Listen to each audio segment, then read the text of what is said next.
Wat is dit wat geld nie kan koop nie, wat baie belangrik is vir jou lewe? Hier is een van die goed. Jou ware self. Om by jouself uit te kom. Ek hoor dikwels op retreats dat mense sê, ek het tyd nodig om net weer eenkant te kom. Net om by myself te kan wees. En as jy dit verken, dan sukkel ons om woorde te kry daarvoor, maar dit is 'n soort ervaring wat ons almal mee bekend is. Dat ons word so besig, dat ons kontak verloor met ons diepste wese, met wie ons regtig is.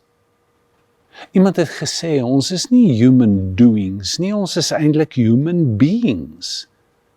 Maar ons wees gaan dikwels verlore, ons kontak.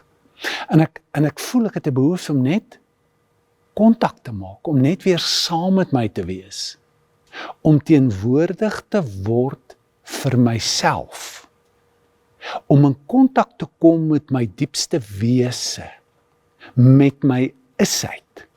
Jy sien, ons sukkel om woorde te kry daarvoor, maar ons weet waarvan ons praat. Want ek is, net soos God sê, ek is. Ek is gemaak na sy beeld, sy gelykenis. Ek het 'n diepste wese. Verby my persoonlikheid, verby my gemoedstoestand, verby my ego-staat, is daar 'n ek, 'n wees. En ons kan dit maklik mis.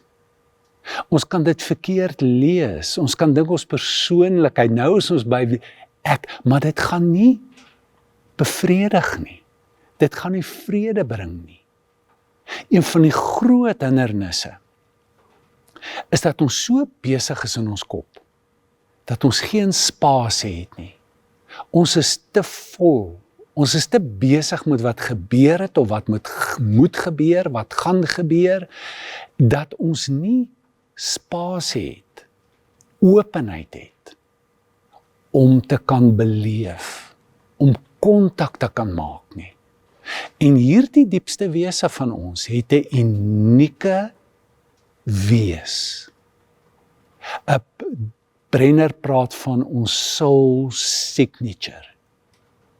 En is iets wat jy moet sense, wat jy moet agterkom, wat jy moet aanvoel. Maar dis ek. En dit is hoe ek is.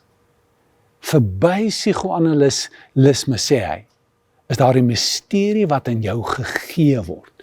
So jy het tyd nodig om stil te raak, leeg te word, net te wees. En wanneer jy kontak maak met jou diepste wese, is daar gewoonlik ook 'n bewuswording van die grond van jou bestaan, waaruit jy kom. God. Kom ons bid saam. Vader, dankie dat U ons gemaak het na U beeld, dat ons kan wees. Help ons om in kontak te kom, bewus te wees van ons diepste wese, wat uit U uitkom, in Jesus se naam. Amen.